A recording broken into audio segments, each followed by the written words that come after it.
You ask Tiger to solve. This deals with linear equations with one unknown. The final result is x equals -51/19. Let's solve it step by step. Simplify the expression. Expand the parentheses.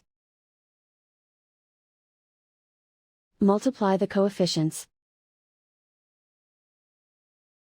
Simplify the arithmetic. Expand the parentheses. Simplify the arithmetic.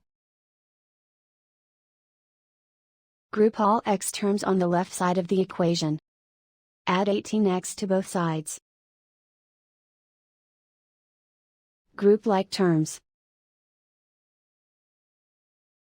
Simplify the arithmetic. Group like terms.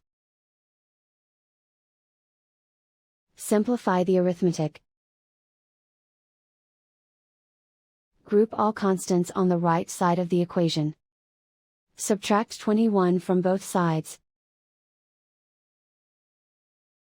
Simplify the arithmetic.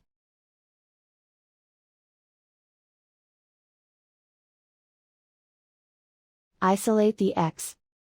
Divide both sides by 19. Simplify the fraction. And so the final result is x equals -51/19.